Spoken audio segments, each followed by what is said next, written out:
Seltzer Kings podcasts. Hey, it's me, the Quenchies. I'm that late afternoon craving you just can't shake. Wait, what's that? Welch's Grape Aid? No! Made with real fruit and no added sugar, nothing answers the call of the Quenchies like Grape Aid. Got the Quenchies? Grab a Grape Aid in your juice aisle. Did you write him a letter? What'd you ask for? Guys, hello, puberty? Sort of figured out the whole no Santa thing. That's a myth. Yeah. No, I mean, it's a myth that it's a myth. There is a Santa Claus. The advantage of having a 1,000-year-old girlfriend. Inside scoop. There's a Santa Claus? Mm-hmm. Been around since like the 1500s. And he wasn't always called Santa, but, you know, Christmas night, flying reindeer, coming down the chimney. All true. All true? Well, he doesn't traditionally bring presents so much as, you know, disembowel children, but otherwise.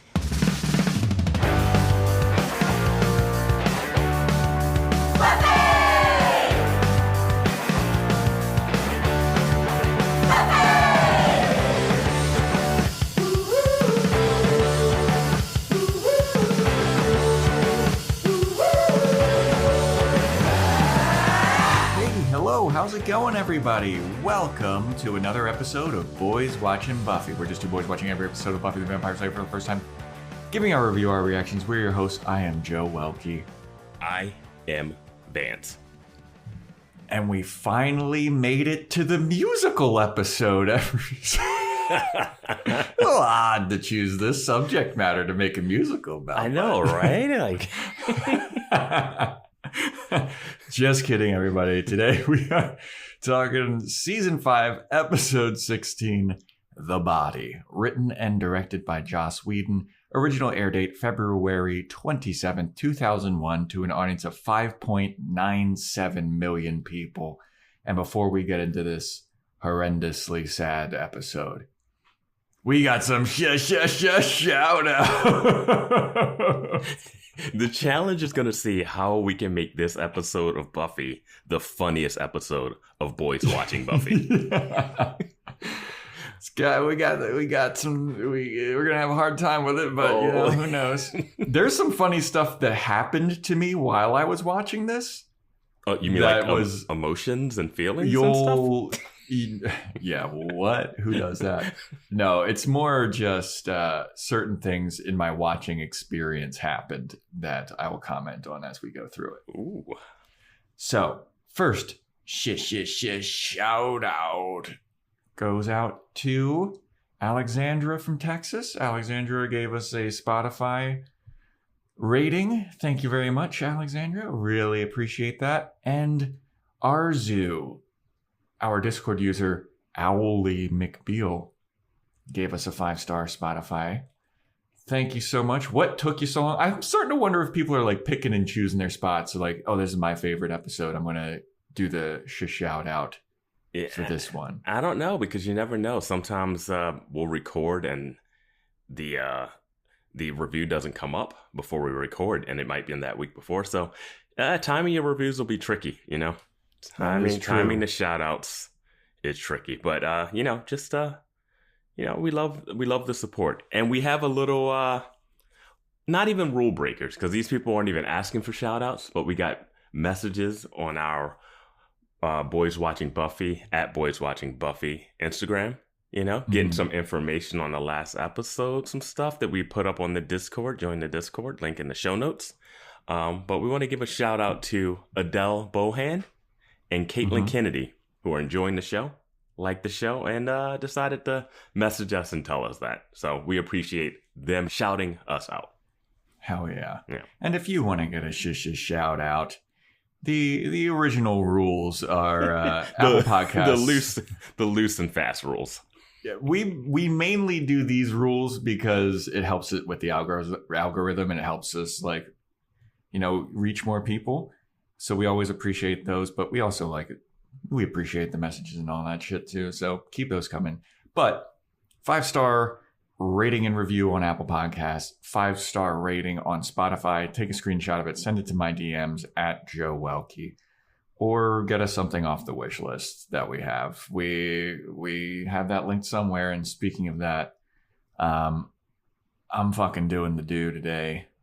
I'm not going to do, and I'm not major meloning it because it's a little bit tricky with major melon with the energy one. So I got a classic Mountain Dew Zero Sugar here that I'm a pop. It's still got 95 mg of caffeine, so we're gonna freaking be. Let me pop up. There it is. That's the good old seal of freshness, everybody. Not as satisfying as the can open. I know it's not, Yeah. but there is a little bit of satisfaction in the. Yeah, I like it, yeah. but hell yeah. You can get that same satisfaction from opening a Dasani. People, we're killing ourselves for your energy. I am not going to do this week. Joe has hoarded them all from me. He won't let me have any. So I'm drinking some energizing tea out of the Buffy mug that we got from the Amazon wish list. So Hell yeah. still staying true to the fans. Hell yeah. We have anything else to announce? Check out the Barbie podcast that we're doing. Joe's Fashion Report, Patreon.com/Boys Watching Buffy, where we do Boys Watching Angel as well. I think that's about it. We should get into this seminal, very, very special, important episode, which apparently Joss Whedon really railed against getting it labeled that way. Getting labeled what? Seminal? So when this episode was coming out, he didn't want it to be labeled and next week it's a very special episode of Buffy. There's a lot. I've digged in a little bit on this episode, avoiding spoilers. But I wanted to get some background on it because it was such a different, unique episode of this series that I was like, I need to learn more about this because I need to know what actually was going down with it. It's got Restless vibes to it. You think so? Oh, some of the editing choices. Yeah. Okay. Yeah. The audio dropouts, the decision, it gets a little artistic at times. There's a mouth dub that's dubbed wrong, but on purpose, Yeah. So, yeah, they kind of went a little artistic with some stuff, which was fine. Yeah. Did you I like really this? enjoyed the episode. I thought it was a good episode. It's wildly different than Yes. than everything that's especially the last episode. The last episode was kind of goofy. They're making fun of an incel type guy. And then this is heavy. This was not the episode I was in the mood to watch last night. I'll say that. But I think they did as best a job they could for what they did, but depending on what happens next. Mm-hmm. Yeah. I'm curious to see where it goes. I will tell you that this episode, in my research, is widely considered not only just one of the best episodes of Buffy, one of the best episodes of television ever produced. On IMDb, it's got a 9.7 out of 10 rating. And the previous episode's got a 7.1. And I was like, whoa. This isn't even close to my favorite Buffy episode. I mean, it's heavy. They do what they're trying to do very well. Mm-hmm. It is way different than a lot of Buffy. Mm-hmm. But I think it was interesting. Yeah. Yeah, I'm with that. Mm-hmm. So,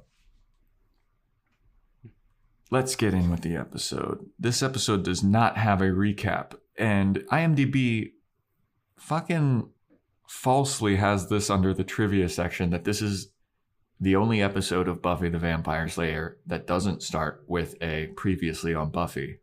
I was like, that is just not true. There's no way that you mean the pilot had a previously on Buffy? Get the fuck out of here. Unless they're counting Giles, or not even Giles, the random announcer giving that spiel in the beginning. Yeah. I was like, I saw that trivia thing and I was like, well, that's bullshit. There's definitely been episodes that don't even, not even the first episode, but throughout. Yeah. But anyway, This episode opens right where the last episode left off. Kind of the same scene where Buffy comes home. She's like, Mom, where are you? You want me to pick up Dawn? She sees the flowers from Brian, sees Joyce laying lifeless on the couch, goes over to her, Mom, Mommy, Mom. And then it's the intro song. And then we come back from the intro song, and it's the Scooby Gang at Christmas. And I was like, wait, what? When did this episode come out? This episode came out February 27th. Okay. This is a flashback that took place. I saw it on the trivia. It's between, what was it? It's between Into the Woods and Triangle, I think. Like, that's when that scene is supposed to take place or some shit, whatever. But they're all having dinner together. Everyone has been stuffing their faces with so much food that they think that they're going to barf and all this stuff. And they start talking about Santa Claus and about, oh, is Santa going to come? Is Santa going to come? And Willow makes a thing about like, oh, Santa never comes to my house. Might be the menorah because I'm a Jew. Dawn was like, I know that Santa's not real. I'm 14 years old. Yeah, and I'm also not real. Yeah. And then this is when Anya takes it upon herself to inform everyone, oh, no. Santa Claus is real. And everyone's like, wait, what? And she's like, oh, yeah, he's real. Whole sleigh thing, 8 reindeer, chimney shit. That's all real. And they're like, oh, my God. That's crazy. I thought that this was just like a myth thing. Like, she goes, oh, yeah, I mean, there is some mythical parts of it. Like, he doesn't really bring presents to people. He kind of comes down chimneys and disembowels children. And I'm like, that's the episode I want to watch. Like, honestly, like, let me see the Killer Santa Claus Buffy episode. Remember, like, the first episode of this season's titled Buffy versus Dracula? Yeah. We need a Christmas episode. Yes. Buffy versus Santa Claus. I would have loved it. That would be amazing. I think we can Maybe still that's do in it. the future. I think we can still do it. Please do that. I would love that. So while they're all talking about, Santa Claus and all this stuff, Buffy exits the table and she goes into the kitchen with Joyce and Giles, and they're all cooking, and they're like, hey, should we open this next bottle of wine? And Buffy's like, hey, I'm all cool with you guys opening more wine, but just stay away from the band candy. We got a reference. Drink, drink, drink. Yeah. I like that even Buffy calls it band candy. Yeah. Like that's their word for it in universe too. Yeah, because it wasn't called band candy in band candy, was it? Yeah, I don't think so. Maybe. I don't know. That was like 2 seasons ago. Fucking Armin Shiverman was still in the show. They were still in high school. It's a long time ago. But after Buffy's like, oh, stay away from the band candy, and like Joyce, they all have like a little laugh about it. We cut to Joyce's lifeless face. And Buffy runs over to her and she starts shaking her and she's like, Mom, oh God. She gets up, walks over, grabs the phone, calls 911. 911 operator is like, you got to do CPR on Joyce. Do you know how to do CPR? And Buffy's like, yeah, I think I remember. And so Buffy walks over, keeps the phone on and stuff, and she starts doing CPR on Joyce and breaks one of Joyce's ribs while doing it, which is apparently a pretty common thing. Yeah, I thought she like broke her sternum, but like, yeah, you can't press too hard. Like it's like if you're putting all your weight on someone's chest in one point, like a lot of ribs getting cracked in these episodes. Yeah, last episode Katrina got it. Mm-hmm. This episode, Joyce's dead corpse gets. Yeah. So that was brutal too. Like that happening, I was like, "Oh my God, what is this episode doing?" Yeah, it was so intense, dude. Yeah. Like, it's also a moment of like that does happen just when regular people are doing it, Yeah. but then it's like, is Buffy panicking and just like unknowingly using Slayer strength and just like, jeez. Also, it's like one thing if it's like, oh, Xander is passed out, and she cracked his rib trying to give him CPR, and we know he's gonna wake up at the end of the like scene dramatically. But we're like, she might be straight up dead. She hasn't blinked, hasn't closed her eyes at all. And that sound, I was like, oh no. And there's very little music underneath. There's no this. music in this. And you feel it. Yeah. So Buffy's like, oh God, she picks up the phone and she's like, I just broke something, I think. And the 911 operator's like, what? She's like, I just heard a crack when I was doing CPR. I think I may have broken one of her ribs. And the CPR person is like, don't worry about it. Shit happens. Will you tell me if like, is the body cold? And Buffy's like, yeah, the body's cold. And then the 911 operator's like, ooh, you know what? Well, you should just wait for the paramedics to arrive. I don't want to explain this to you. I'll pass off the buck to them. Yeah. So, yeah, Buffy's... Then she gets this really deeply calm moment where she's on the phone with the 911 operator as shit's like really hitting the fan. And she picks up the phone again. And she goes, I have to make a call. And they're like, oh, okay. So then she hangs up, calls Giles.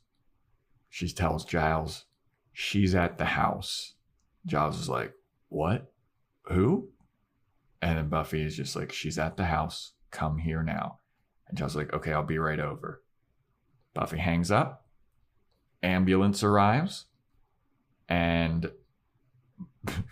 it was so, this is like such a real moment too. When the ambulance arrives and Buffy's like, she's like trying to position Joyce to make her look more proper because her like skirt got lifted a little bit. She's like, oh no. Well, yeah, they do this like weird push in. It's like it's a push in on Joyce's face and then a push in on Buffy's face.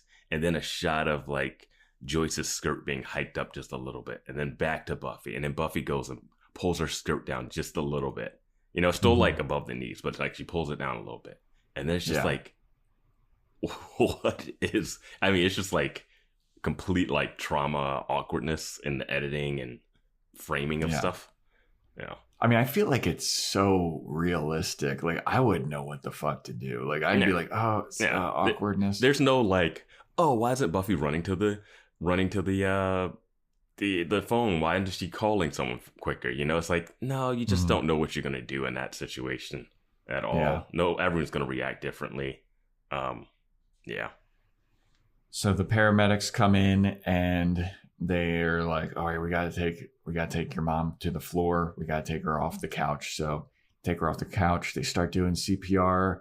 It's like, we got to bag her. And Buffy's like, what? You got to bag her? And he's like, no, we got to put like a tube to help her breathe. Like, we got to put this bag in her. Yeah, this is the second pronoun fake thing. Like her calling Giles and saying she's here, you know, which is like a glory thing. Yeah. And then them saying we have to bag her. I don't know. Not a paramedic, but I don't think they ever use the term bag for that. Like, if they did, they don't anymore. I doubt it. Just because, like, so what do you do when you actually bag her? Like bag and tag. Like you'd be like bag her, and the guy's like, which one? Like, I don't know. This could also be a little bit of like Buffy's confusion, like mishearings and like No, it seems like they react as if they have said bag. Mm-hmm. Yeah. So they start doing like a little tube thing, and then miraculously, Joyce comes back to life. They got it. Mm-hmm. She's back to life. They fucking doctors are like, oh man, this is awesome. Like they put her in the ambulance. They take her to the hospital. Doctor's like, yeah, this is a miracle. Mm-hmm. It's a miracle that she survived. Like this is a rare thing, but like you're so lucky. But snap back to reality. Oops, there goes gravity. I was gonna not do the oops, there goes gravity because of the solemnness of this episode. But this was just a hallucination for Buffy. This is just a dream. This is just wishful thinking because the paramedics are like, yeah, she doesn't have a pulse. And then the one paramedic looks at the other and he goes, she's cold, man. Call it. And then cuts to Buffy's face. She's like, wait, what? And Joyce is dead. The paramedics stand up. they get a call from another thing, and they're like, "Hey, we gotta fly. We got another emergency. Somebody got another fondue fork to the neck. We gotta get out of here." That will play a part towards the end because I have some questions about a layout of a room. Yeah. So they're like, "Hey, we gotta go," and Buffy's like, "Well, wait, what do I do now? And like, what happened? Like, what could this possibly have, how could she have died? Like, what happened?" The one paramedic, and this is really unique, interesting framing, because Buffy is sitting there or standing there, and the paramedic's explaining to Buffy, like, "I don't know what it could be, but it seems like she died a while before you got here. There was nothing that you really could have done. I think it may have been an aneurysm. And if it was an aneurysm that had to do with her brain tumor that she just had or whatever, doubt she was in very little pain." Much pain. She was in much pain. She wasn't in much pain, but yeah. And the framing of this is you can barely see the paramedic because it's like that like state of shock that you're in where you just can't really take everything in. Yeah. And I thought that was such a great choice in terms of like the cinematography. Yeah. Because I mean, I guess when this happens, I luckily have not felt this happen to me in my life before. I haven't happened upon a dead body and had to deal with everything. But I would assume, like, you know, it's a really shocking and confusing state. And I think that was a nice choice. Yeah, they do more of that later at the school, too, where they just cut to, like, line drawings. Instead, you just cut the stuff that you wouldn't cut to. Like, you just throw something in, or the angle is just off. You're, like, focused on the corner of something and not it directly in, so it throws you off a little bit. But yeah. So the paramedic is like, "Hey, we'll call the coroner's office. We'll get them down here, but until then, I suggest you just kind of sit and chill out, grab some water, but just like sit with the body and chill." And Buffy's kind of like, "It's not the body, it's my mom, dude." Yeah. They say don't disturb the body. Yeah. And so they leave. And now Buffy is home alone. Key moment when they leave. Buffy says, "Good luck." Yeah. It's one of those moments where you're just like in default mode. Like, yeah. Her telling them good luck for their next mission is like such just a person on auto drive. Like, yeah. Just not like knowing how to function, just letting weird stuff take over. Okay, thanks. Good luck. Yeah. Whew. So Buffy's home alone. She looks at Joyce's lifeless corpse on the ground. She's kind of like, "Oh my God." She walks around. I thought that she was like checking for like, is Glory here? Like, could this be some kind of nefarious somebody in the house? But they do like a nice little like, and I've never seen camera work like this in Buffy before, where they like do a following shot and like it's kind of shaky cam. Yeah, it's a steady cam behind her or handheld behind her. Follow. Yeah. Yeah. So they follow her, and she goes into like this little, I don't know, like foyer, I guess, and she just like falls to the ground and pukes. And I was like, "God damn, dude." Like, I just imagine this airing like live and you just watch last episode, you're like, "Wow, that's crazy." And then you tune in and you're like, "This is going to be insane." Like, Buffy's going to go on a vengeance tour if her mom is dead or something. And then it's this. Yeah. So Buffy pukes on the ground, and then she gets back up and she's like, "Whoa."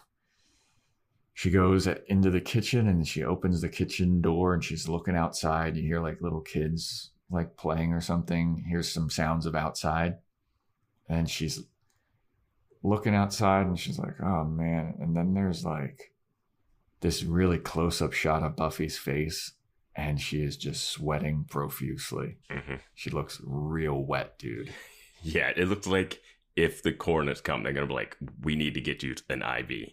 Like, immediately.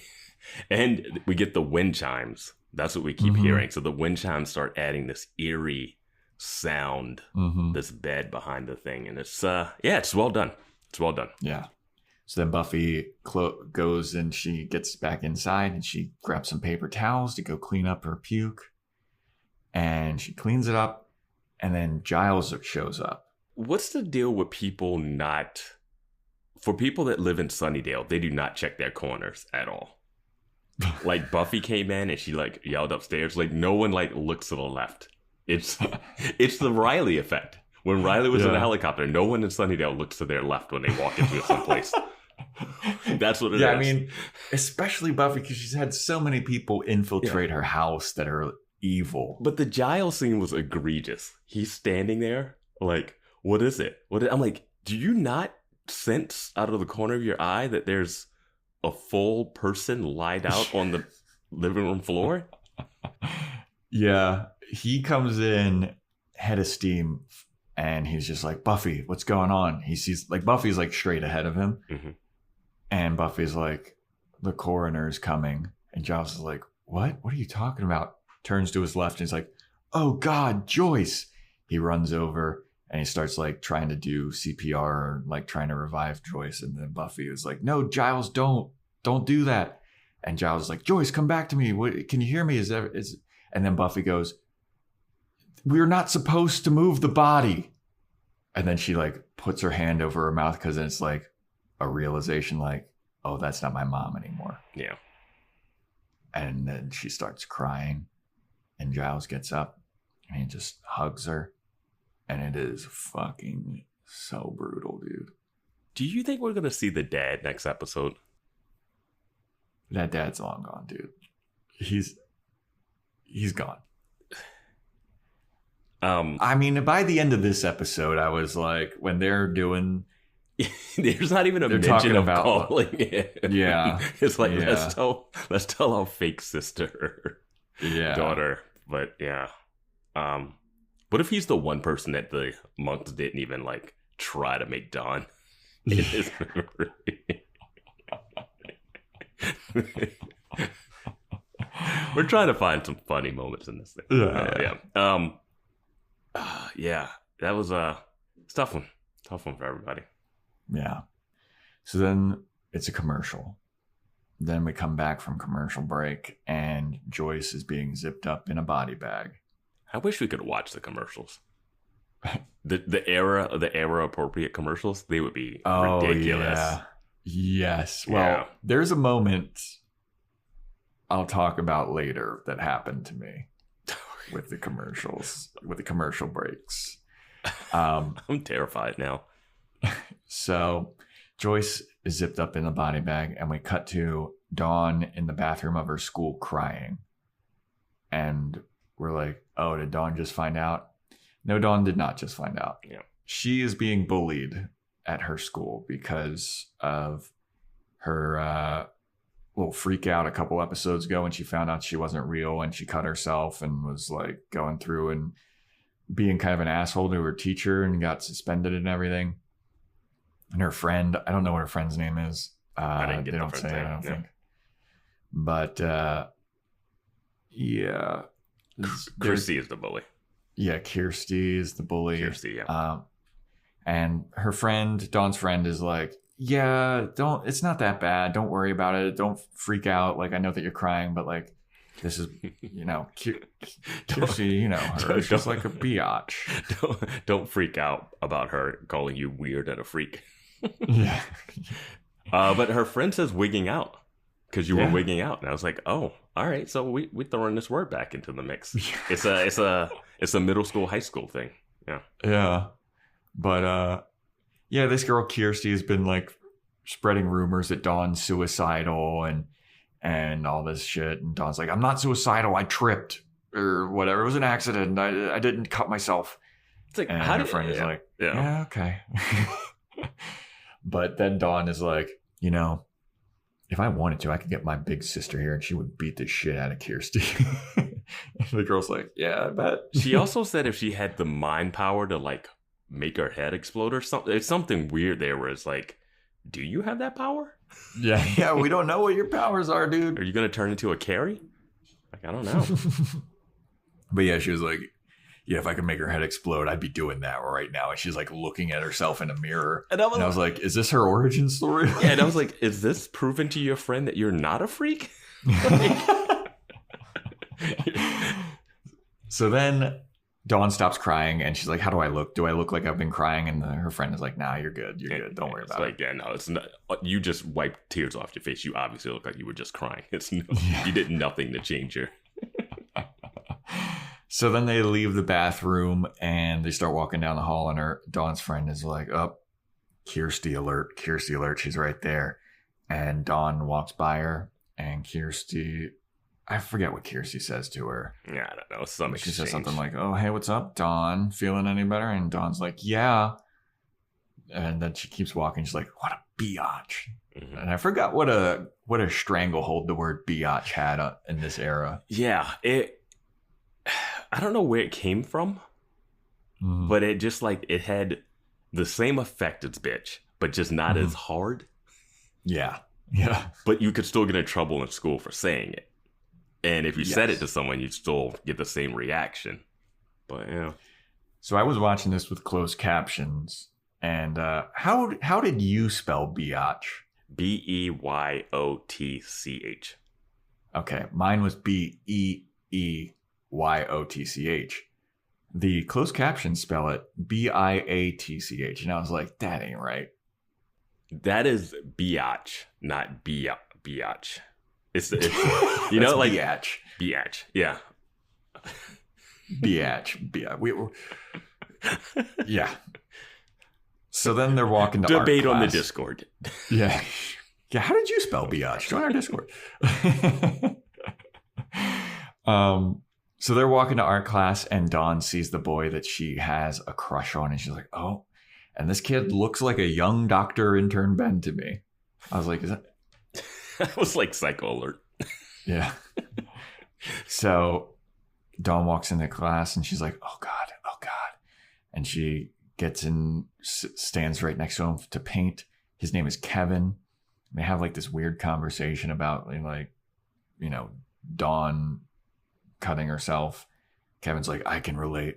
I know how it feels when you just, you know, you're so starved for attention. You just want people to pay attention to you, and you got to do something drastic. And I was like, geez, Kevin.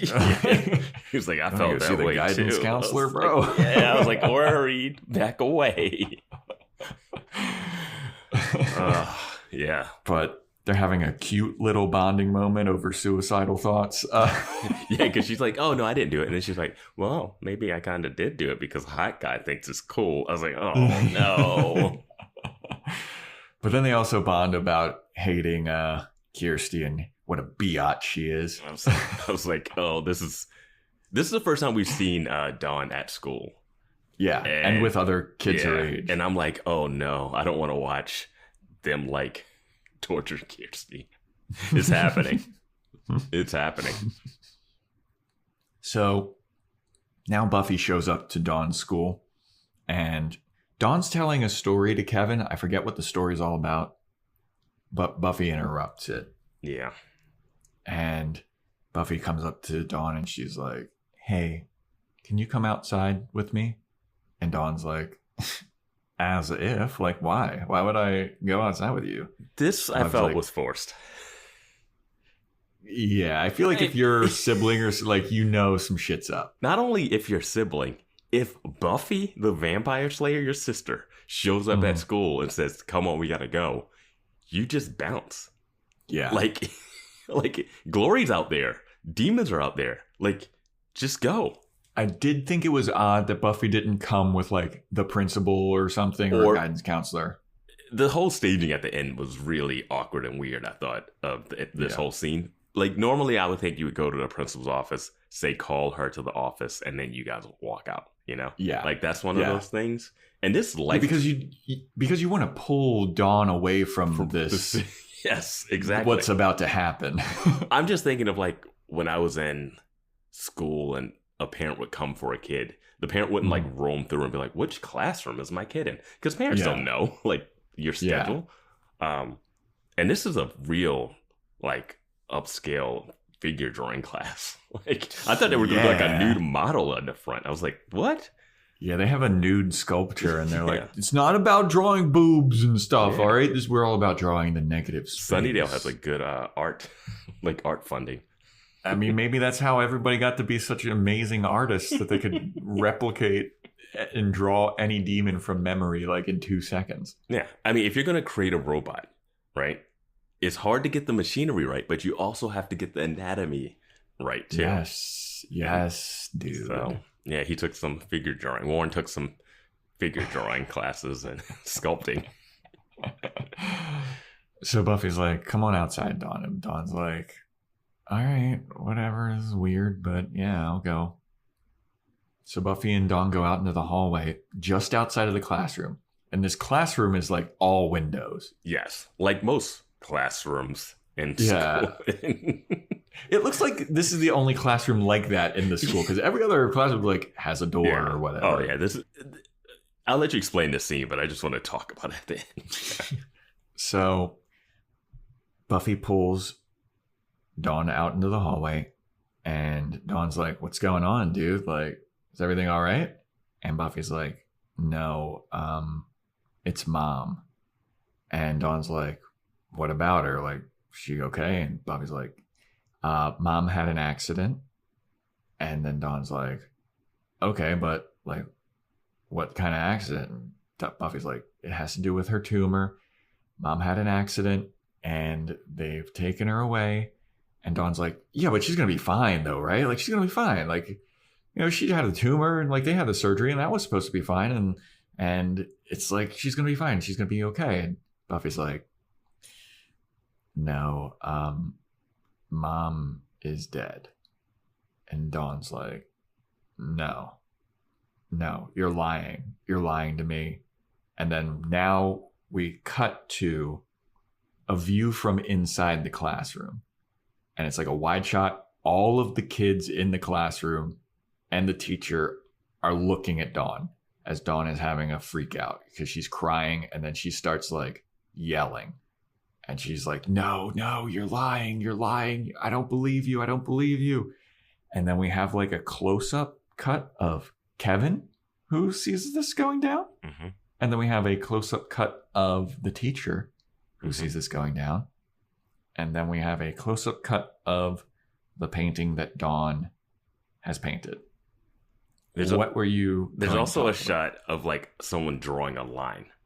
Oh, yeah. And then there's also a shot of Kirsty, or you can see Kirsty and her group are in the background in the hallway watching this. So I'm like, next episode, Kirsty's going to be real mean about her dead mom or something. And that psycho kid, Kevin, is going to be like, oh, I hate that bitch. And then he's going to do something weird. He's going to go to the magic box. We're back. Yeah, we're back to like high school drama. You said, no, you're not going to prom. I'm raising hell beast level. Yes. Yes. This scene was so strange. This is why I was like, it was like restless because the teacher is like up against the glass watching this happen. She's not like, okay, class, let them deal with it. Let's get back. Like teachers would be like, let's get back to the drawing or whatever. But everyone is just like paused. Mm-hmm. Like they all know who Buffy is. I don't even know if Buffy told the teacher like the mom died. Like she would have been like, hey, something happened. I need to get her out. Like literally, this is what would have happened if this was real life. Buffy would have called the school, told him what happened, gone to the principal's office over the intercom. Mm-hmm. The principal would have been like, Dawn Summers, please come to the principal office. Dawn goes to the principal office. Buffy meets her there, tells her what happened or whatever. Yeah. Like, this is so way different than anything that would have happened. It's just so staged and performative. Like, she's in the center of everyone just watching. And you cut to the wide shot and everyone's just staring at her. And I'm like, this is so weird. Yeah. That's where I was getting Restless vibes. Like, just where everything's just, like, so overly, like, artistic in this way. Which is not necessarily bad. Like, it's just, like, they definitely went outside of the norm of how this would go. Yeah. And they introduced new characters. Yeah, we got a heaping. We got three new characters. We got her friend, which I don't know her name. Yep. We got Kevin. We got Kirsty and her little Cordettes, her Kirstettes. Now we're setting Dawn up for like stories. Yeah. So I need to do a little side story about this now. So I'm watching Buffy the Vampire Slayer on Hulu. And the person who I am stealing their password and login from does not have like the mega premium version of Hulu. So I actually do get some commercial breaks. Now I also have an ad blocker. I did not know that you were watching this with commercials. Yeah. Well, here's the thing. I have an ad blocker. So and are you watching this on your laptop or TV? Laptop. Interesting. So this is girls SD all over again. So here's the thing. Some of the commercials don't work. I'd say 80% of the time I don't get commercials. I just get a notification that is like a timer countdown from Hulu that's like, sorry, we can't play ads because you have an ad blocker. You're an asshole because you have an ad blocker. But then there's 10% of the time or 20% of the time where a commercial does sneak through. So this scene happens. Dawn's crying hysterically on the ground, screaming, no, no, no, no music playing. We go over to her painting. It's a painting of negative space. We get a fade out. The next thing that plays on Hulu is that Burger King commercial that's like, Whopper, Whopper, Whopper, Whopper.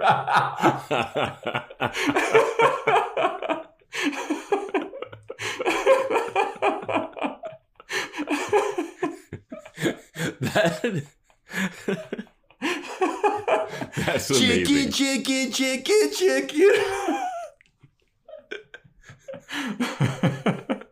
That is why they're saying prestige TV is like when it got to streaming, like, and it was like less commercials a little bit. I guess AMC still had commercials, but man, those tonal shifts you would get.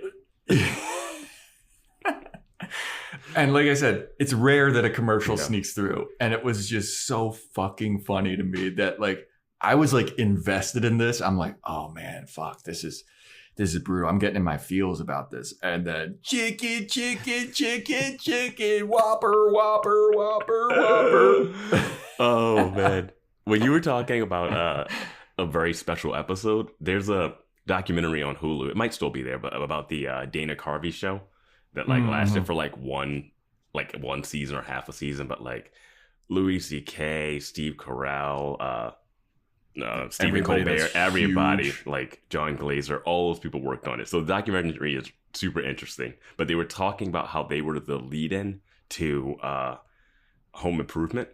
And there's a moment where they're talking, it's like, I don't know, some ridiculous sketch on a Dana Carvey show. Maybe like Bill Clinton with nipples. Yeah, Bill Clinton with nipples. Feeding everyone. And then it cuts to a very special episode of Home Improvement where like one of the kids is like doing drugs or trying to kill himself or something.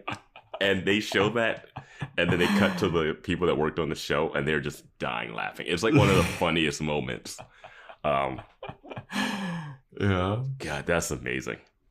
All right. So side story complete. I just wanted to let everyone know how I was viewing this really quick and like what I was experiencing. Did you go get a Whopper, your favorite burger ever? Burger King's pretty decent. I just say I prefer it to McDonald's. I'm not trying to be hot take Joe. Like I know I throw out some hot takes. This is a genuine I don't mind. McDonald's is fine. I just like Burger King burgers better. I like Burger King fries better. And I know that that's sacrilege to 99% of people. But alas, I stand proud. This episode is brought to you by Etsy. Oh. Hear that? Okay. Thank you. Etsy knows these aren't the sounds of holiday gifting. Well, not the ones you're hoping for. You want squeals of delight. Happy tears. How did you? And spontaneously written songs of joy. I am so happy. Oh yeah, oh yeah, oh yeah. Okay, the song needs a bit of work, but anyway, To get those reactions, make sure everyone on your list feels heard with handmade, handpicked, and designed gifts from small shops on Etsy. Gifts like personalized jewelry, custom artwork, cozy style items, vintage pieces, and home decor to celebrate all of your favorite people and their specific kind of special. For original gifts that say, I get you, Etsy has it. So, you want to be a marketer.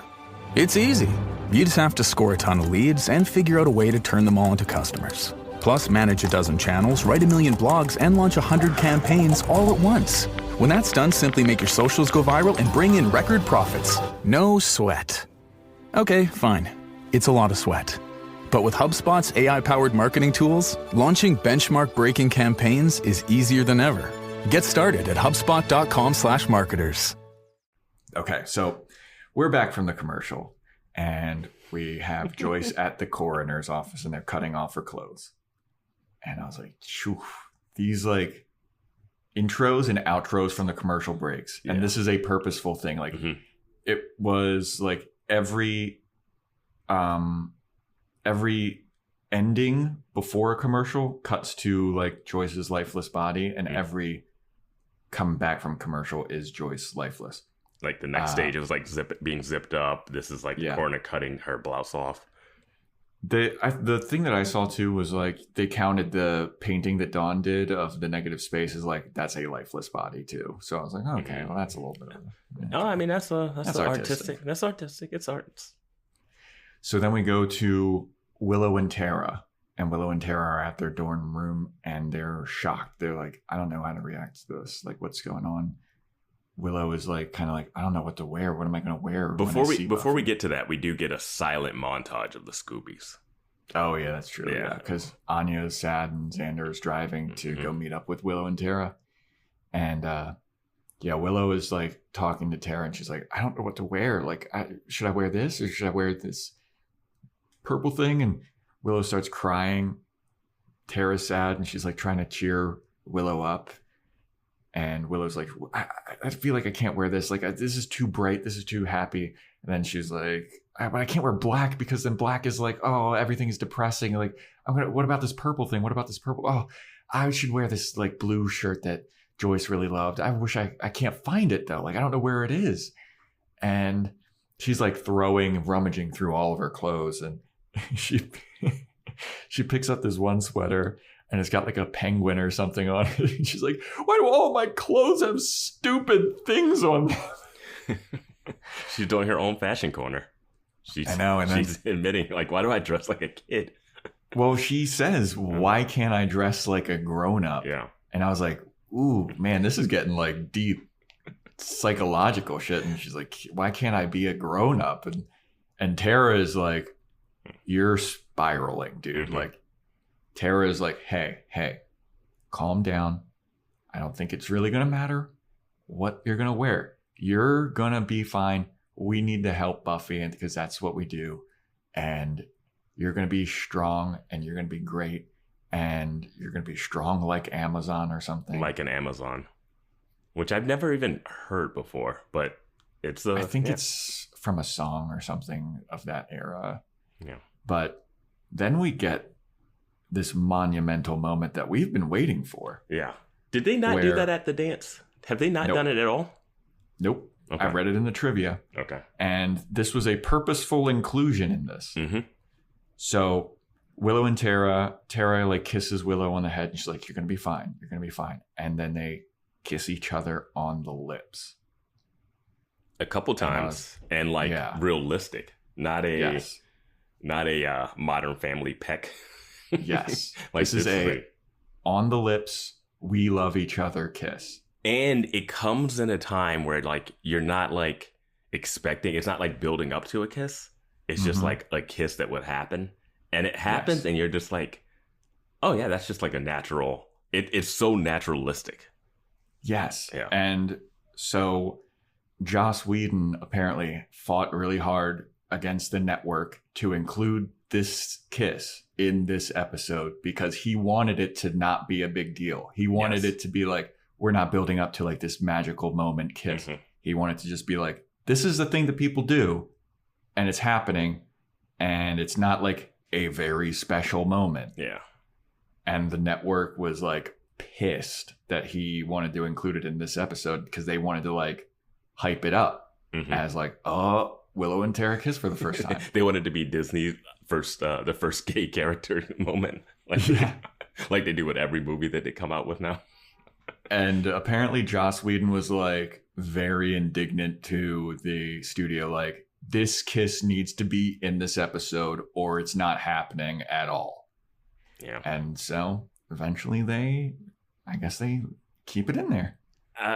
Kudos to Joss. I mean, we give him shit a bunch. But on that one, yeah, it's so that's a good a good strategy, dude. It's so interesting, like how like you can be like a bad person at things, but like you have this one thing that you'll champion. Yeah.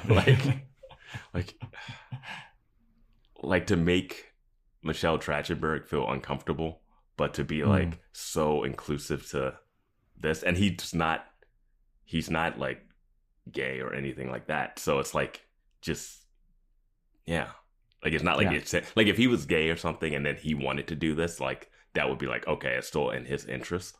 But yeah, I mean, he's a story guy. He just cares about the story. Yeah. And I really like that. When I read up about that, I was like, all right, kudos, credit where credit's due, dude. Like, he may have been a piece of shit, but like, I mean, the show's good. I mean, yeah. So after they kiss, Willow has like this epiphany. Subscribe to Boys Watching Angel. That's the title. There's a little epiphany going on in Angel. My God, they won't shut up about epiphanies in Angel. But then Willow is like, oh my God, what about Dawn? What about little Dawnie? Like, I didn't even think about Dawn. Like, what is she going through? She's going through so much. She just found out she's not real, and now her mom is dead. Now her not real mom is dead. So then we cut to Xander and Anya going up to get and meet up with Willow and Tara. And Xander is like, he's like parking. He's looking for a parking spot, but can't really find anything. So he just double parks. And Anya's talking to him. She's like, I don't know how I'm supposed to act in a situation like this. Like, what am I supposed to do? And Xander's like, what? And Anya's like, what will I be expected to do in this situation? Yeah. Just so I know. And Xander's like, I don't know, dude. Like, we'll figure it out. And so Xander just double parks. Yeah. And Anya's like, you're double parked, Xander. Like, and Xander's like, I don't care, dude. Let me get the ticket. I do not give a shit. Do you think he handled it better than the dude in Cruel Intentions? When he pulls up in front of a traffic cop and he's like, whatever. Yeah, I think Xander did handle it better than Sebastian and Cruel Intentions. I think flippantly. I think double parking outside of a college in Sunnydale is a little different than New York City, Manhattan. Well, in front of the cop. Yeah. And just being like, fuck you, cop. I don't give a shit. And the Xander's going through some shit. Yeah. Xander's going through some shit right now. So, yeah, this one's definitely way more forgivable. And I have to say this. Willow's looking for like a blue sweater, too, I think. She mentions that she can't find. When we cut to Xander and Anya showing up and we see what Willow decided to put on, I was like, that's what you decided? Bro, the fashion report / corner. Just call it fashion corner. Dude, what she decides to put on, like, this'll be good. It's like a lime green t-shirt and a fucking floor-length jean skirt. What? I was just like, what? I was like, that's what you decided? Yeah, and then also that like maroon cowl sweater thing. That's like, dude, what the fuck are you doing? Like, you're like, what should I wear? And you're, I will say that Anya's wearing that same outfit, that same shirt that she was wearing in last episode. It's like this purple frilly thing, which I talked about on the report about how it's just like the corner. I'm calling it the corner. Yeah, you can call it what you want. I'm gonna call it what the theme song calls it. Yeah. But it's the same like purple frilly shirt. It looks good on her, but I was like, all right, well, we're seeing repeated outfits, and I like that because people fucking repeat outfits. Yeah, but not on TV. I know this season they were like, we're cutting the wardrobe, cutting the wardrobe budget. Just fucking wear what you've been wearing, all right? So Xander and Anya show up in Willow and Tara's dorm, and they're all like, oh man, I'm so sorry, it sucks, this is all sad. And Willow's worried about crying again, and she's like, oh, don't say anything too sad, I don't want to end up crying. And Anya's like, Xander cried, don't worry about crying. And yeah, it's like, all right, dude. So Anya is like worried. She's like, so what's gonna happen? Like, what's gonna happen next? And people don't really pay attention to her. And Willow's like, I gotta change again. I cannot be in this outfit. This is so silly. This is so stupid looking. And Xander starts to ask, like, so do we know what happened to Joyce? Like, was it natural or was it Glory? Like, how do we know it wasn't Glory? And Xander's like, I think we should go after Glory. We need to hunt her down because maybe it's Glory. And then Willow is like, I don't think it was Glory, dude, because if it was Glory, I feel like we would know about it and Buffy would have told us because she would want us to know that it was her. Yeah. Yeah, Xander's in that grief stage of like rationalizing and trying to figure out something to do. Like what Buffy does most of the time when she goes out and beats up a vampire to feel some control over a situation you have no control over. Xander's looking to blame somebody because like what happens next is like, well, then it's the freaking doctors. The doctors shouldn't have sent her home so early. Like they should have kept her longer and like they fucked up. And he just he's just looking for somebody to blame. And then Willow. And I have to say, you called it because I was like, I don't think it's going to be a complication with that last episode, I think. And you were like, I think it could be. And, yeah. I just don't know why they decided to do this now. You know what I mean? And I'm still not sure once we get to the end what's going to happen. Okay, so one of my predictions that I thought was that the guy Brian, who she was dating, was a vampire. And he decided to turn Joyce into a vampire so that he could be with her again. Like when he was like, I'll see you soon. That was his way of like, oh yeah, I'll see her again when she rises. And now she's going to be a vampire. And then her being a vampire and Buffy having to deal with her mom being a vampire would kind of like ease her into like, oh, you could still be cool and a vampire, and that ease her into Spike some way. That's where like, that's what I was going, you know? Like, she would see, oh, vampires you don't have to have a soul to love kind of thing. Right? Like, that's the whole thing. There's no fucking way that's what this is leading to. I'm saying that's what I thought after the last episode. That'd be crazy. Like, it would track, though. Like, Buffy's whole thing was like, you can't love me, Spike, because you don't have a soul. And then if Buffy's mom became a vampire and loved another vampire or something without a soul, then she would be like, oh, I guess it's possible. I don't know. It's weird, but that's where I was like, that was my like random thought. So we'll see what happens. I mean, it seems like Joyce should be dead, but Joyce like that is definitely dead, dude. That last shot was something, though. We'll talk about it.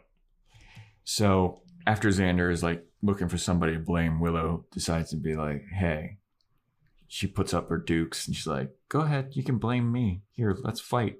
Come on, it's so you want to cute fight? And adorable.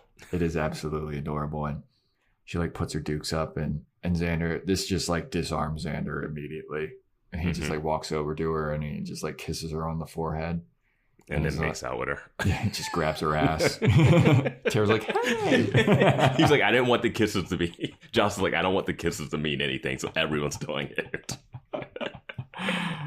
No, Anya's like, I allow it. Yeah, I allow it because I'm a good girlfriend. No, he just kissed her on the forehead. It's really sweet. Anya's like, how am I supposed to be acting about this? That's why he didn't tell me. Normally I go in there and I have a threesome with Tara and Willow, and that's normally what happens. Yeah. No, he just kisses her on the forehead. It's really sweet. And he's like, Yeah. thank you for that. And I could never fight you because you'd kick my ass. And Willow's like, damn straight. Mm-hmm. And it's adorable. Yeah. So Anya's like, so are we going to see the body? And everyone just looks at her like, dude, what the fuck? And then so they're like, all right, well, ignoring that, we got to take over patrol for Buffy if this is the case, because Buffy's not in a good spot to be patrolling at all. I wanted to be in the room and just slap all of them. Like, you don't have to worry about patrol. Who was patrolling when you guys were all partying the other night? Like, what the fuck? So, yeah, Xander's like, all right, well, we should take over patrol. Willow's like, I think I'm going to change again. I wish I could fucking find that blue shirt, dude. Joyce liked that blue shirt. Mm-hmm. And then Anya goes, you think they're going to cut the body open? And then Willow has had enough. Yeah. And Willow turns to Anya and she's like, shut up. Shut up, dude. Like, how do you not understand how to act in this situation? And Anya's like, I'm sorry. I just don't know. I don't get it. And Willow's like, well, you should fucking learn, all right? Because you're being a dick right now. And Anya's like, no, I genuinely do not get this at all. I don't understand how one day Joyce is just sitting and we're enjoying fruit punch and she's just sitting and she's laughing and having a good time. And then the next moment she's dead. And I don't get it. And it sucks because Joyce is never going to be able to enjoy fruit punch again. And she's never going to be able to laugh again. And she's never going to be able to watch a movie again. She's never going to be able to just be around. And Anya starts crying. And I was like, damn, dude, this shit's getting serious if Anya's fucking crying. Yeah, and she's like, no one's telling me how to act. And I was like with Anya on this. We're like, no one's telling her. Like, I don't know what she's gone through prior to being a demon, but I think being a vengeance demon, she's caused a lot of deaths. Yeah. Like, she knows what dying is, right? Like, the way she's talking, it seems like she doesn't even know what death is. Yeah. But she says a key line. She's like, I don't get it. Why can't she just go back to her body? Yeah. And when she says that, I was like, huh, because we're at a point where it's like, is the soul different? Like, her soul's still somewhere. Like, when she says that, and when she says that, it, like, hits hard like that, where I was like, in the one episode when they found out she was going to have surgery for the tumor, they were like, oh, well, we can't do magic and health. It doesn't mix. And it was like, that's it. But at this point, when, like, Buffy made the phone call and she's like, Giles, get over here, I thought it would be like some desperation, magic, spells, like trying to like figure out, like, Xander, you hung out with some boys that knew how to resurrect people. Yeah. Like, and they were functioning fine, but they had been dead for a while. So like, if they did that resurrection spell on Joyce, she would just come back and her body would still be in like okay condition. Like, there's none of that. And I know they don't want to do that for this episode, but in the world that they have created, that is something. Yeah. That magic exists. Like, at one point I was like, is she going to call Spike to vampirize her? Like, I was like, what's going to happen there? You know, like, I thought they were going to try to do something tangible to try to do something. Like, once the body was left, I was like, let's try to figure out a way that wasn't going to be medical and, realistic. Yeah. They're going to try to O'Toole Joyce or something. Yeah. Yeah. But, no, it is interesting when Anya was like, why can't she just like go back into her body? Like, yeah. But especially for Anya, who has already had an episode where she had a breakdown because she's in a human body and she knows it's going to die. Yeah. So it's like, I like the performance and stuff, but the stuff she's saying seems like she would know. Well, it's also just like Anya was human. Yeah. Like, I don't care if it was 1,100 years ago. Like, she was at least... She was human at a point. She was human at a point where people were dying and not living nearly as long. Yeah, like, there's death surrounds her in the 1,100 years ago, dude. I would have been fine with this breakdown if she was like... She did like Joyce, it was fine. And grew a little closer, I guess. And I think I would have been fine with this if it was more, I don't know what to do. Yeah. How can I like, I don't know how comfort? to act. Yeah. I don't know how to like, even if she was like, I've been like, I know she already knows like there's other planes when you die too and stuff like that. Like, so it's, I don't know, like Tara has her reason why she's the only one not freaking out. But yeah, it would, if Anya was more like about the logistics of what do we do? How do we act? I don't want to embarrass anybody, like, which I think she had. She just would have been wondering more like, okay, when I get there, are we going to see the body? If we see the body, am I supposed to close my eyes and bow down? Am I supposed to like kneel? Like, am I supposed to like, just like the ritual of it all? Like, what do I do? How do I not embarrass myself? It would have been like, oh, she actually doesn't want to embarrass herself. That's kind of nice. Yeah. You know? Yeah. And she wants to like do right by Buffy because like she doesn't know exactly what to do. So it's like it's a different time period. She hasn't experienced death or whatever. Yeah. But yeah. So she starts crying and then Xander tries to comfort her and she kind of like brushes him off and just goes and she sits down on a chair in Willow's dorm. And those classic chairs, that like giant seat that's in that little bucket that swivels and you can never dude, those seats are so hard to get out of. Yeah. They are for the youths. But she sits down and she's sitting on like a bunch of pillows and she's like, this is uncomfortable. And she starts like digging stuff out from behind her and she pulls out what is a blue sweater and she just like puts it in one of Willow's drawers. And then you just hear a big slam. And Tara has walked away. She went to the laundry room to see if she could find a sweater at this point. Yeah. So you hear this gigantic slam and I was like, somebody slammed the door? Like, what's going on? And it's after you hear the big slam, everyone's like, Xander, oh my God. And we take the shot over to Xander and Xander has punched a hole in the wall. And he's like, I'm sorry, everybody. I just had a lot of pent up frustration building and I didn't know what to do with it. And I ended up punching this wall. And they're like, oh my God, you're such a fucking idiot, dude. Like, why would you do that? You're such a strong man. So yeah, Xander's stuck in the wall and everyone's like, why the fuck would you do that? And he's like, yeah, I know. Right now it doesn't seem like a very good idea now that I'm stuck here. But I gotta say, this is some pretty shitty craftsmanship on this drywall. Just trying to make his like goofy idle conversation. He's like, who the fuck built this? And Willow's like, I forgot to check. Yeah, just like, how are you stuck in it if it's so shitty? And then Anya's freaking out because she's like, you gotta hit the electrical thing and like die. Like she's so like, yeah, like death is a weird thing for her. So like mortality. Yeah.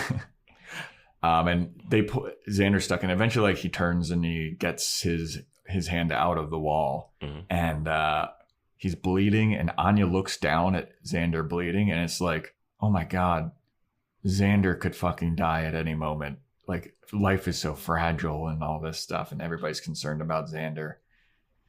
And but there's a moment where Tara's back, and she looked at the bloody knuckles, and she goes, it hurts. And it's so weird, because I don't know what to take from that line and the reaction of her face. Like, she's like, has almost like a half smirk, and she's like, it hurts.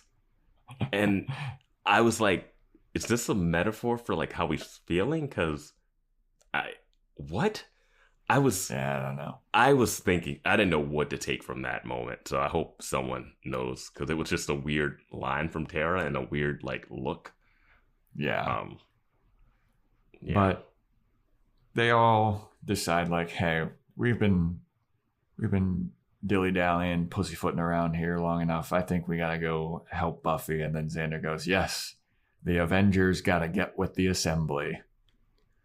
It's like, Joss, you cheeky son of a bitch. I mean, Iron Man doesn't even come out till 2008. So, like, yeah. So they all are like, all right, we gotta go. We gotta help Buffy because that's what we do. We help Buffy in her times of need. We're there for her. He punches a wall and they're the Avengers. But when they had that wide shot of them standing there and Willow in her outfit, I was like, no, they're the Scoobies. The way they were dressed, I was like, that's Scooby color palette. Yeah. So they leave, and then the camera pans to a shot outside the window of Xander getting a parking ticket. Yeah. Willow goes back for her sweater that she threw off at the beginning or something. Yeah. And we see it out the window. And it's interesting, this whole section is just no Buffy, no Dawn, no Giles. It's just the Scoobies talking about it. And it's like no music, no audio. It's just, yeah. Yeah, I think it all has a different feeling. Yeah. I think in the trivia that I saw, like in this episode, there's only, I think, 4 scenes, like, or 4 locations or something like that. And it's to mimic like the, I guess, seriousness of, you know, somebody dying, or like the weirdness and the awkwardness. Mm-hmm. What was your metaphor for the ticket, the parking ticket? Because, I mean, they end it, like every other shot's been ending on like Joyce or something. And this one ends on a parking ticket. This is the metaphor for the parking ticket, is that you can get away with it for a while, but everybody's time is up. And the ticket is the Grim Reaper. The meter maid is the Grim Reaper coming to reap his reward. Or what I take. And then you take your reward. His reward, or whatever. I take your reward. I'm trying to think, how could this relate to the art, the figure drawing being the body? You know, what's the Is it the lifeless auto body of the car? Well, I also think that IMDb might be full of shit because of that. Like, this is the first episode to not have a previously on Buffy, so I don't know. Do they have a shot of Joyce after this? Because sometimes they just like cut to Joyce. No, but I mean, they would like, I don't know if it always ended on Joyce or whatever. But the figure drawing would be a body thing. So that would be like writing and keeping an empty body. And I think the empty car would be like an empty car body on the street, you know? Okay. All right. I mean, if they're going to if you're going to go with it, why would you not have it for the next act break? I'll buy it, mainly because I have no other explanation. Yeah. Guys, you'll get this when you rewatch this episode after this. So then we go to Joyce's autopsy. Her, you know, they have her like big scar on the side of her head. They were doing some digging and trying to figure out what happened, and they put the little sheet over her. And that was doing the autopsy. He leaves this room, starts walking through this dark, dark, dark hospital. Yo, I was just like, why? In my note says, Dr. Coroner finishes working on Joyce in the horror hospital. Turn on some lights. Did they forget to pay their bill or some shit? You don't do surgery in a dark room.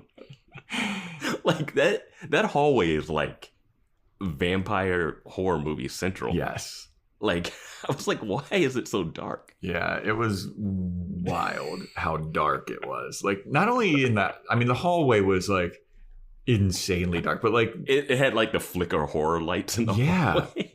like it was dark and dirty looking. Like, it just looked dang, not sterile. Like, yeah. And also, that is not on the same floor as the waiting room. Yeah. I don't think.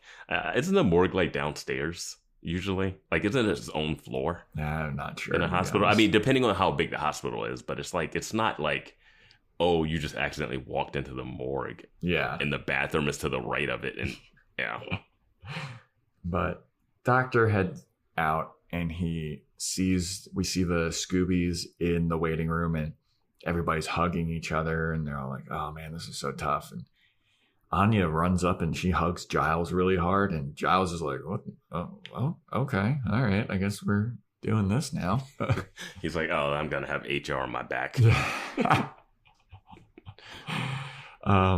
So then the doctor comes out, and Buffy, he starts talking to Buffy, and he's like, "Well, it seems like it's what we suspected, like what the paramedics said at the scene. looks like it may have been an aneurysm where the tumor was. And Buffy was like, are you serious? Like, I thought that you said that she was fine. Like, we did the surgery and everything was fine. And the doctor was like, hey, man, I mean, sometimes these aneurysms, they're undetectable. Something could happen later on that we just didn't even anticipate or realize. And I'm sorry, but I'll tell you this much. If your mom died of an aneurysm, I doubt there was any pain.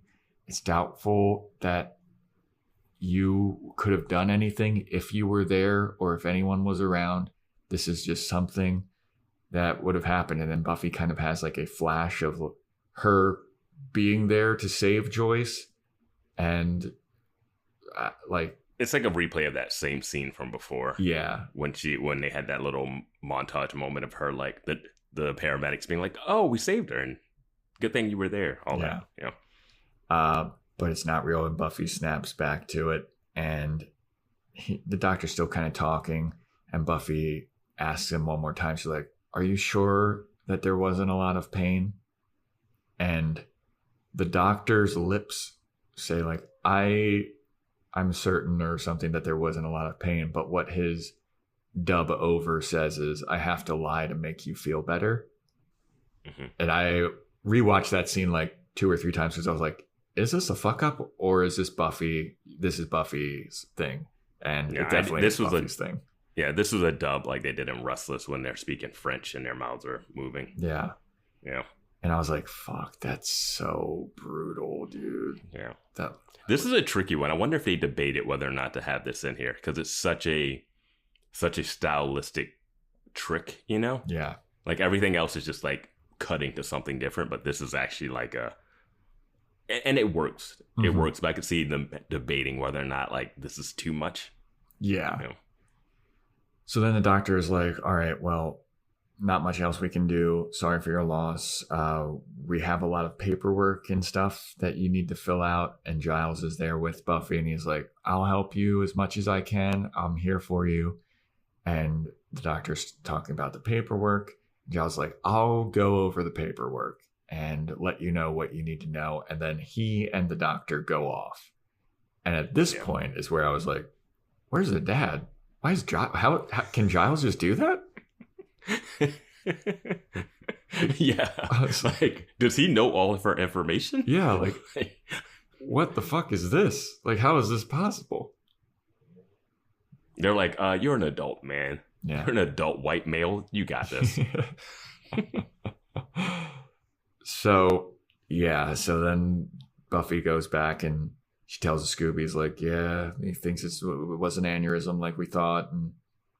And she's like, Giles is going to go over the paperwork. So we'll figure it all out. And then Dawn is like, Dawn is in this spot where she still doesn't believe that Joyce is dead. It seems like. Which makes sense. Yeah. In a weird way. Yeah. Because Dawn just is. Dawn's been through the ringer, dude. Dawn has to be like, if you can make me, you could just make another Joyce. Right? Buffy, can we get those monks? Make another one? Make another mom? She's like, it died in my arms right before he told me you were fake. But so Dawn's like, no, I'm good. Don't worry about me. I'm gonna. Dude, what if the Knights of Byzantium showed up right here? Dude, those guys are never coming back. I was like, what if Glory or the Knights show up? Like, because why are they taking a day off? Yeah, dude. I don't know. I was wondering why Dr. Intern Ben wasn't in the hospital for this moment. I really thought Dr. Intern Ben was going to be there, but it's a good choice to not have him. Yeah. Because his little brother was already at the school. Mm-hmm. And Kevin. And it would have been really weird to have him like, I think he would have handled it well because he seems like he's on the level whenever we see him. But it would have been too much of like, oh, the date thing. Yeah. And it would have undercut it a little bit, but yeah. So Buffy's like, Dawn, are you okay? And Dawn's like, yeah, I'm fine. I gotta go pee. And so she starts walking over to the bathroom and Buffy's like, whew. She's talking to the rest of the Scoobies and she's like, well, Buffy says, do you want someone to go with you? Oh. And she's like, I remember how to pee. Dawn is like upset and like real teen girl angst moment here, which is fine. Yeah. So she goes to the bathroom. Buffy's talking to the Scoop. She's like, I think Dawn's pissed at me. And they're like, oh, man, that sucks. She's going through a lot right now, though. So maybe a little lay off a little bit, I guess. Buffy's like, yeah. And then Anya just bursts out to Buffy that, I wish Joyce didn't die. And Buffy kind of looks at her like, thank you. I wish she didn't die because she was nice. Yeah. And my note said, she's trying, man. That's literally what my note says. It says, Anya's trying. Yeah, like, I give her credit, man. Like, you have a demon, a 1,500-year-old demon in your, like, miss. So, like, all right. Yeah. So then Willow is like, hey, Buffy, you want me to go get you, like, a drink or a snack or something? And Buffy's like, I'm not feeling hungry or thirsty. And they're like, you sure you don't want anything? Like, we can let us get you something. Let's do something. Buffy's like, it is the most realistic thing, because I was thinking, like, why is everyone always like, you need to eat something? Yeah. You gotta eat. Yeah. You gotta eat. Yeah. It's like, you know, it's like that comfort thing where we're like, oh yeah, she has a bowl of cereal right now, and that'll make her feel better.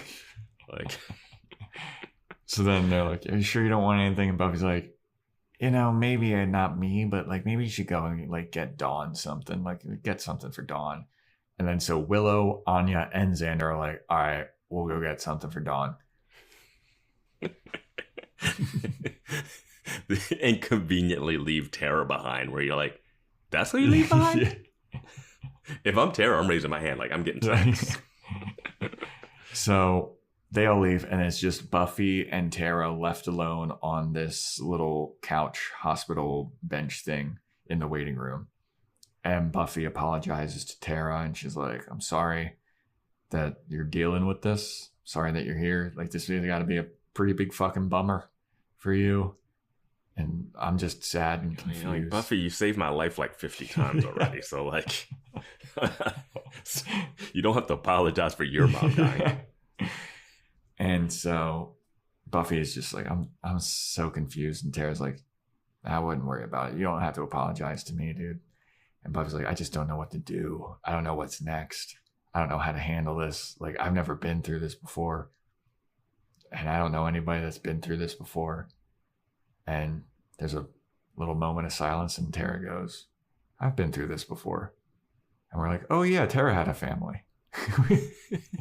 My first thought was like, Buffy, you really didn't listen during that magic box scene when they keep talking about her mom and the same thing will happen to you. Yeah. Like, they say it like in front of her, I think. A bajillion times, I feel like. And they're like, and then you go, she's part of our family now. Yeah. And you notice that her mom wasn't there. And I guess you guys never talked about her family ever again. So Tara's like, yeah, my mom died. And Buffy's like, oh shit, that's right. Your mom died. What was that all about? Tara's like, yeah, she died when I was 17. And they commiserate about losing their mother. And Buffy's like, was it like sudden? Was it shocking? And Tara's like, no, not really. I mean, we all kind of saw it coming, but at the same time, it was still sudden because, like, you just never expect it. Yeah. You know, even if you see it coming, when it happens, you're like, fuck, this really happened. Mm-hmm. God damn. And Tara's like, I'll be honest with you, dude. Like, I didn't know what to do. You're not going to know what to do. It's a confusing time. Nobody knows what to do. But I'm here for you if you need help. And if you need to talk about things, like if you need to know how to navigate these waters, and I can talk to you about my experience, but every experience is different. And I was like, great advice, Tara. Yeah, I think this is one of those things where, like, only time heals it. There's really nothing else to do. Yeah. And I'm wondering for the listeners, do you guys rewatch this episode on rewatches, or is this a skip through? Yeah, because it is lauded as like a great episode of Buffy, but it is heavy, and I could see people skipping. Yeah. Like, yeah, you're on like a Buffy binge, and you're like, do I want to just have this Debbie Downer-ish episode? Yes, but or do I just skip past it? Especially if it's like late at night, and you're like, If I watch the body, I'm going to have to watch another one. Yeah, I was really happy that we had Angel to watch after this. Same. And Angel did not disappoint in the ridiculousness. Yes, Angel definitely lifted my spirits a little bit after this. I'm going to be honest, like during this episode, at some points I was like getting a little choked up and like, oh man, this is fucking brutal. But yeah. So then we go over to Dawn, who is exiting the bathroom, and now she's a little sneak. She sneaks off into the morgue because she wants to see Joyce's dead body. She wants to confirm that this is actually happening. Yeah, because Buffy loves to play dead mom pranks on her. Surprise! Happy birthday, Dawn! You got me again. Oh, I'm emotionally scarred, and I'm only 6 months old. So Dawn goes to the morgue and she locks herself in the morgue. What a choice. So here was the moment where I was like, all right. So I even thought about this some more when I should have been doing work today. Like it's one of those like bracket slide locks, right? And it's on the inside. Now, why would there be a lock on the inside of the morgue door? Is it because grieving families are trying to force their way in to see their loved ones and they want a lock on the door? Yeah, I have no idea. Why would it lock from the inside? Yeah, I don't know. Why would you be like, hey, I'm about to do some surgery. I need to lock myself in, keep everyone out. Maybe it's to keep everybody out from just seeing a bunch of dead bodies, dude. But like, it's not like the window's still there. You can still see into the room. It's not, and it's through like another door that says, hey, do not cross this line for something. Like, I was like, is this, and even if it was to keep the fondue poked in the neck vampires from coming to kill, like, wouldn't that just be on the outside? You would just lock the outside of the door. I don't understand one, why Dawn decides to lock herself in there. Like, you don't need to.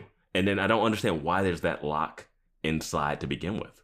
Maybe it's to keep out, maybe they saw Kill Bill Volume 1 and they wanted to keep out all the bucks, you know? All the what? I don't know if I'm getting, I watch those movies, I still don't. The dude that comes in and he lets people have sex with the dead bodies. Yeah, but if you can lock it from the inside, that means you're in there. Oh yeah, that's true. Yeah. Like, that's what I don't get. Yeah. It just doesn't make any sense except for to have Buffy kick a door down. Like, it makes zero sense to me. Yeah. Yeah, I don't know. Hey, I'm just going to lock myself into the morgue tonight. Is that fine? Like, no. It just didn't make any sense. Yeah. Sorry. That just threw me off. You have great points. And I tried to rationalize them. Don't have any answers for you. Yeah. Yeah. It's not a bathroom where you're locking yourself in to use the bathroom. Like, I just don't, But anyway, so Dawn locks herself in there and she instinctively knows which body is Joyce's. I swear, there's like 4 or 5 bodies underneath sheets in there. And I was like, are you... And they didn't all look different sizes, you know? Like, it was like, oh, that's a fat one. That's a really short one. Like...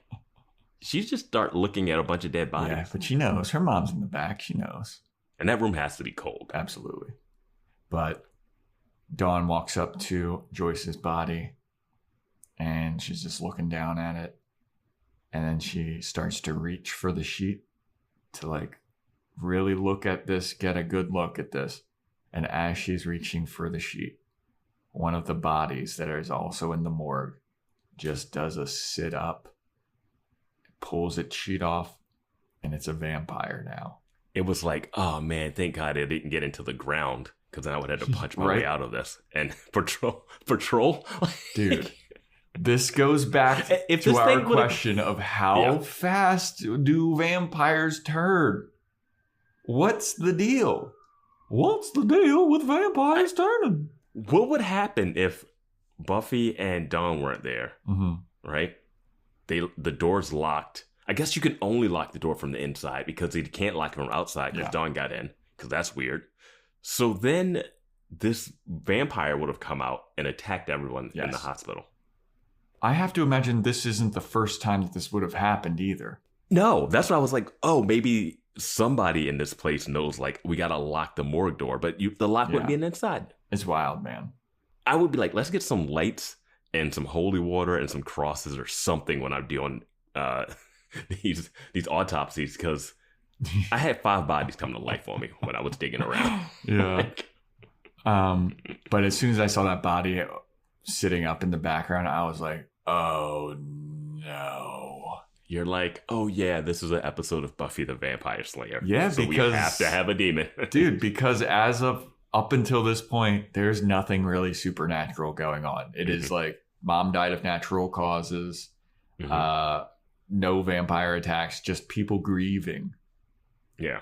And I was like, oh man, this is such a brutal, and the no music in the entire episode is so effective. And when you see that body sit up in the background, it's even more creepy when it's silent, you know? So that body pops up, takes off its sheet, sees Dawn. He's like, Jesus, this is my lucky day. I just wake up as a vampire and I got a victim here with me? Goddamn. What are the odds? And she locked the door. Convenient. Yeah. He gets up, he starts walking over to her, and you see Dawn turn around, and she turns around, and there is a nude vampire just standing there, spread-legged, sinewy, just waiting to attack her. Yeah. She should have played the, like, run around the table game with them. Yeah. I know it's not tonally there, but that's your best move. Yeah, I mean, we didn't see exactly what happened or what she did, but it's taking its sweet time with this plot armor, getting through that plot armor of her neck. It really is. Yeah. So then we go to Xander, Willow, and Anya coming back from getting snacks, and they have bought every single snack known to man and every single drink known to man. They got her like 5 coffees. 5 empty cups of coffee. The way Xander's holding them, he'd be spilling all over the place.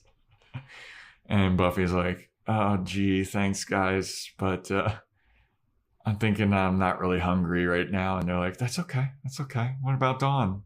Where'd Dawn go? Where'd Dawn go? And Buffy's like, she said she went to pee. And they're like, you sure she didn't go to shit? Because she's been gone for a while, dude. Like, Xander's like, I'll go check. Yeah. But then Buffy starts to get her little Slayer senses tingling. She's like, she has been gone for a long time, and this is Buffy the Vampire Slayer, so... And I'm Buffy. Yeah. So this probably isn't good.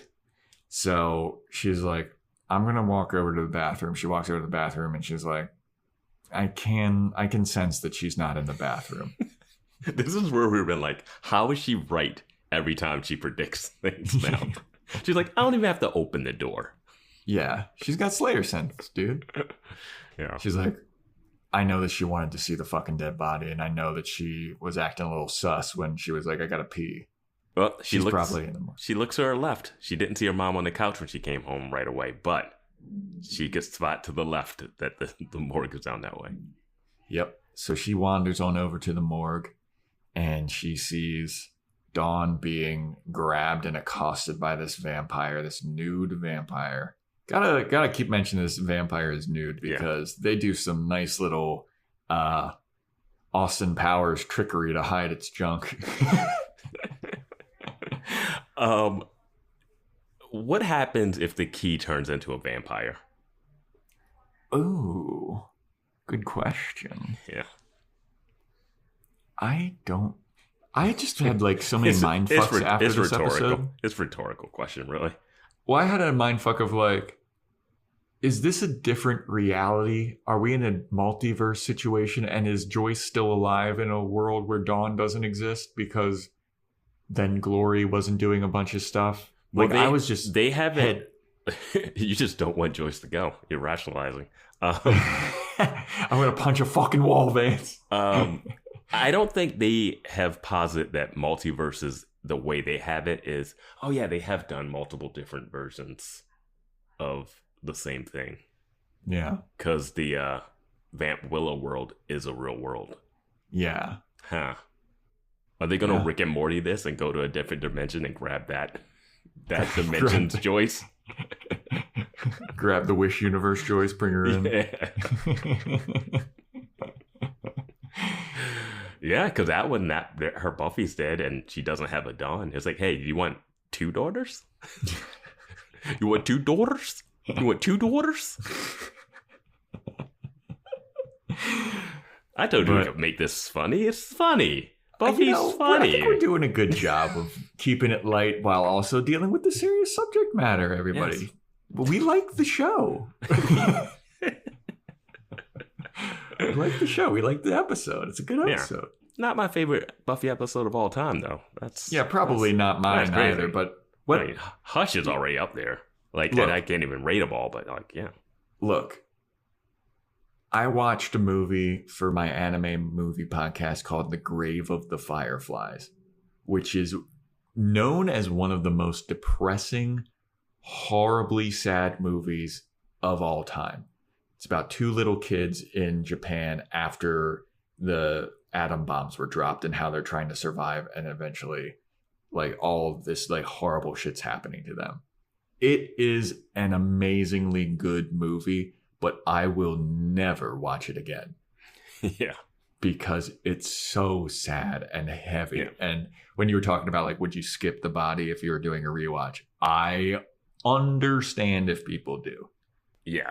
You got to be a completionist on your rewatches if you're rewatching this. Yeah.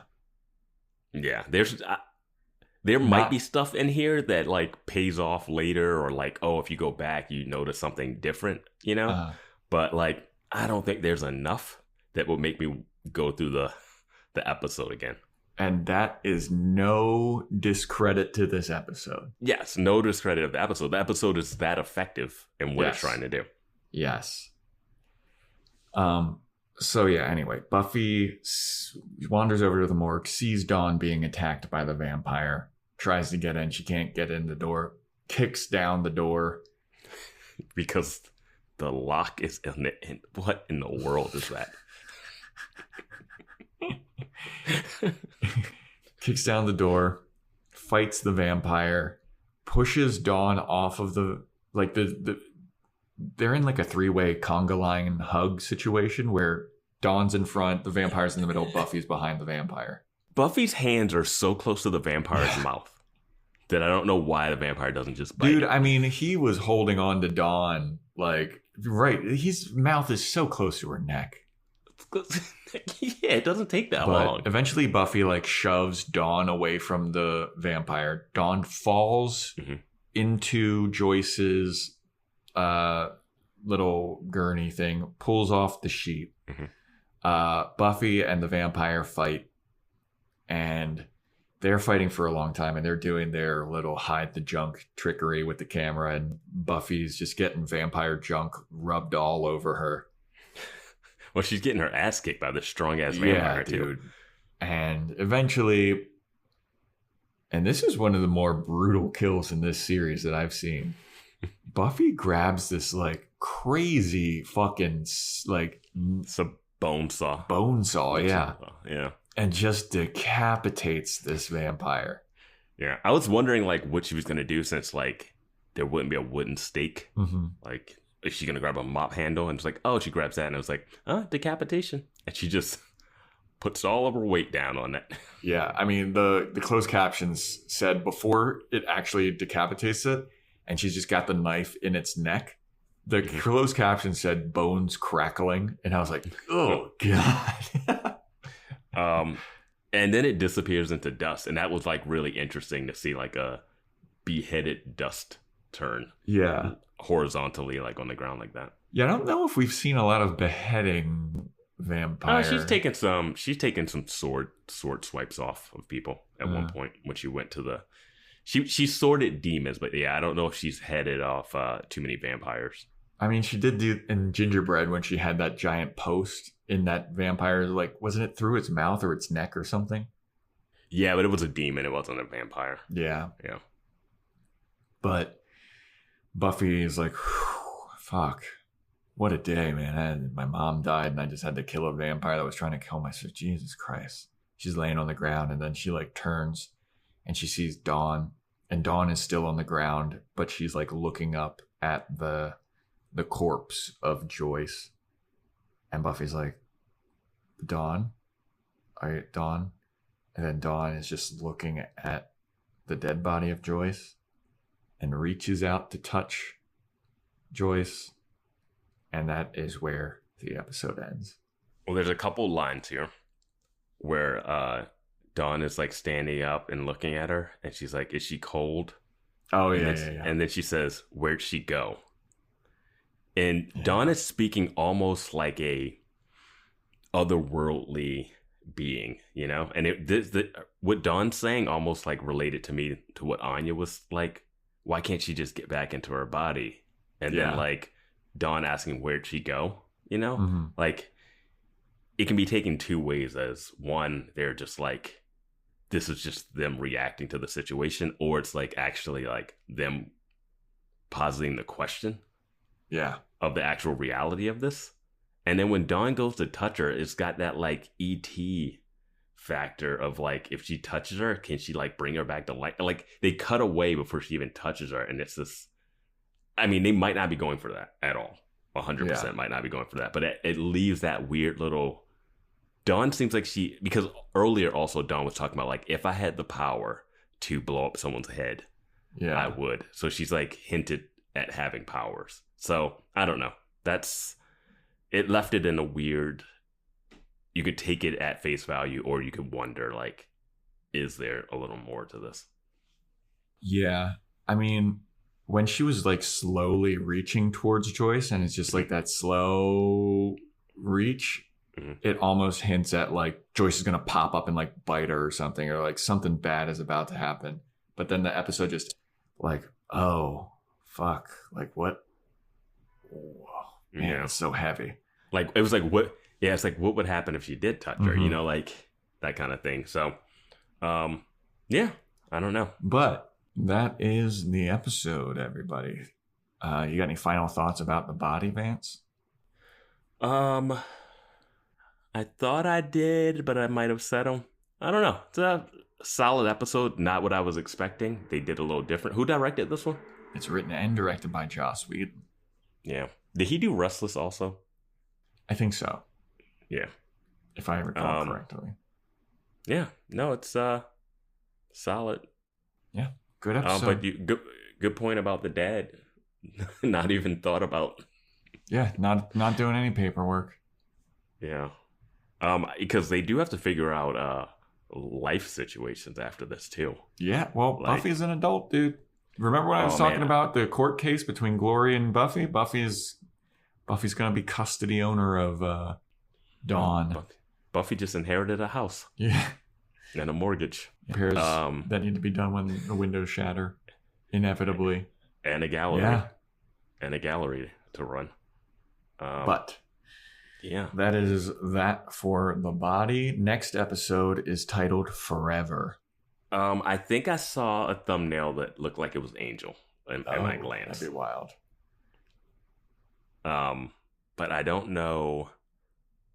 I mean, I think Spike interacted with Joyce more positively than Angel throughout their history. So it's interesting. Like, I think Spike's going to have a commentary about Joyce's death if she's still dead, which she should be. It'd be weird for her not to be dead after this episode. I thought she was dead after the brain tumors episode when she was like waving goodbye to everybody. I thought they would do something more on the level of this if she died. They wouldn't just be like, "Oh, she died in surgery."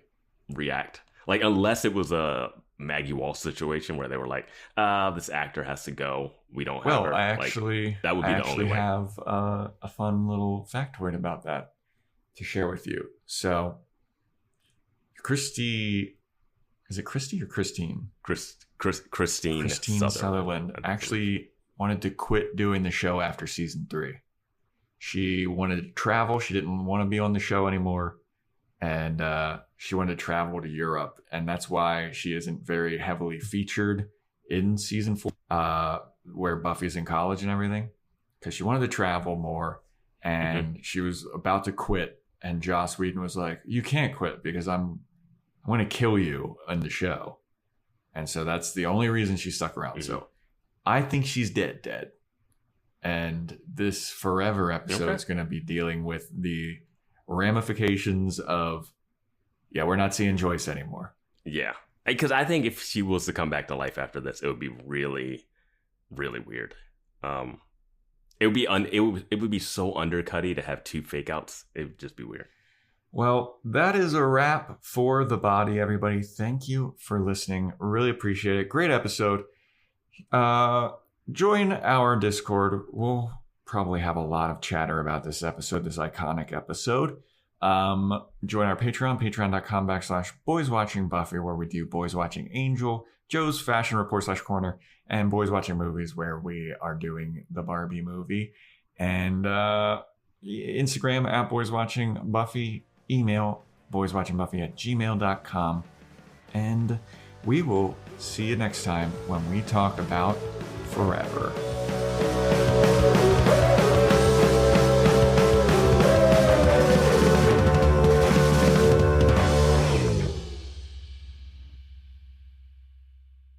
I hate this oven. It's burnt. Oh, no, it's just blackened. You know, it's Cajun pie. Shall I open another? How do you think we dare? As long as you two stay away from the band candy, I'm cool with anything. You are a demon child. I live to torment you. Is that so wrong? A daughter's duty, I suppose. Seltzer Kings Podcasts.